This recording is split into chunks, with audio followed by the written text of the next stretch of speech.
모레 거리두기 조정안 발표 때 정부가 헬스장과 노래방 등 집합금지 업종에 대한 영업금지 조치를 완화할지 관심인데요. 자영업자들은 더 이상은 버티기 힘들다며 실효성 있는 대책 마련을 거듭 호소했습니다. 엄윤주 기자입니다. 현행 사회적 거리두기 수도권 2.5단계와 비수도권 2단계 조치는 오는 일요일까지입니다. 정부는 거리두기 조정안 발표를 앞두고 헬스장과 노래방 등 다중이용 시설에 대한 집합금지 조치를 일부 완화하겠다는 방침입니다.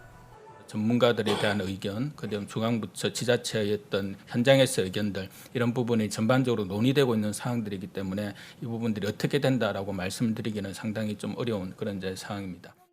거리두기 조치가 장기화하고 형평성 논란까지 불거지면서 자영업자들의 불만이 업종을 불문하고 곳곳에서 폭발하고 있기 때문입니다. 일부 사업주는 정부를 상대로 손해배상 청구 등 집단 소송까지 강행했습니다. 이런 상황에서 자영업자들이 정부 발표에 앞서 업종별 요구사항을 발표했습니다. 가장 먼저 집합금지와 영업 제한을 해제하고 자정까지 영업을 허용해달라고 주장했습니다. 이제 방역수칙 준수는 당연한 거고 영업하면서 확진자 발생을 예방할 수 있다고 자신하기 때문입니다. 실내 체육시설의 업종 특성에 맞는 방역 대책으로 실내 체육시설 운영자들의 최소한의 생계를 보장하라. 또 위드 코로나 시대에 맞춰 이젠 방역당국의 일방적 통보가 아닌 현장의 목소리를 듣고 함께 협의하자고 거듭 강조했습니다.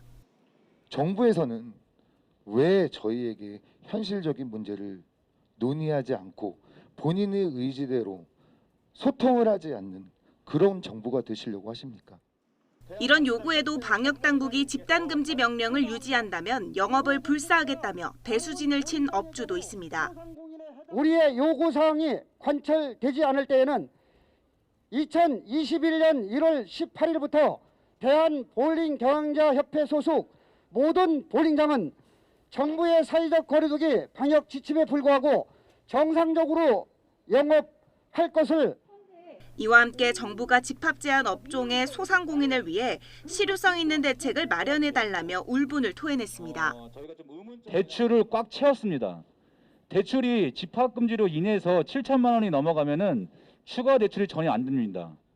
그럼 추가 대출이 전혀 안 되는데 1,000만 원, 2천만 원에 대한 정책이 나오면 뭐합니까? 자칫 급격하게 단계를 내렸다가는 또다시 감염이 재확산될 수도 있는 상황. 하지만 자영업자들의 불만이 커지면서 방역당국의 고심은 더욱 깊어만 가고 있습니다. YTN 엄윤주입니다.